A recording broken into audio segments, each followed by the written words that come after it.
Some of the complaints that are levied against me by the Ontario College of Psychologists were just submitted to the college as tweets. So they just used the college tagline at CP Ontario to point the college to one of my tweets, and that was the complaint.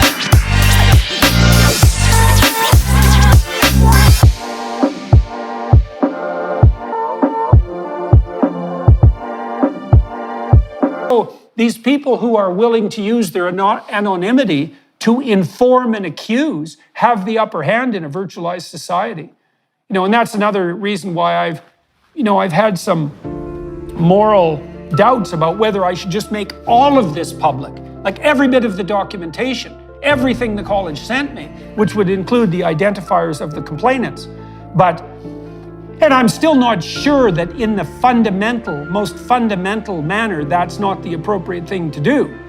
But because I'm not sure, and because at least technically my understanding at the moment is that I wouldn't be abiding by the dictates of the college, I'm still more than willing to play by the rules.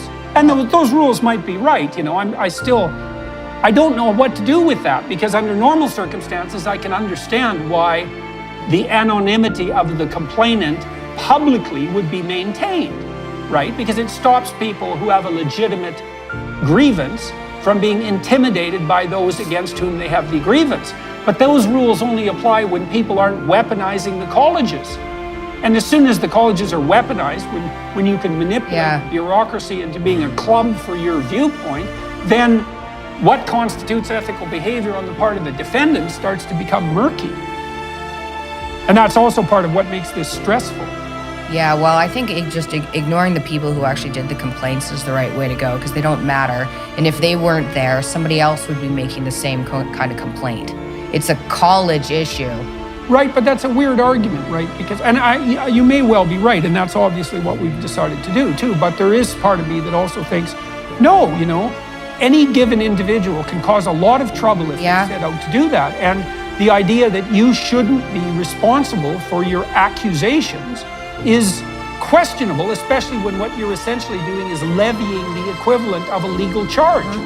Yeah, I think that's the right option. It also, I think, just on a more selfish level, I think it'll be easier, given the fact that this is going to be a battle for a while, and it might end badly. I don't know how it's going to end. I don't trust Canada. It would be better for you emotionally not to be involved in a personal way as much as you can.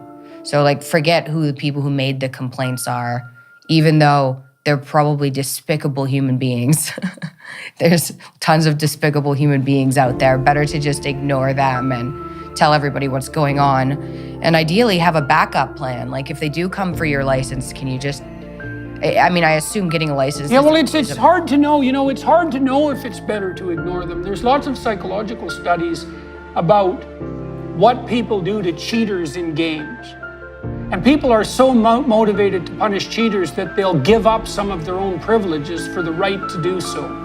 And some of that's actually salutary. Well, look, Mikhaila, if you let the cheaters get away with it, they dominate and take everything.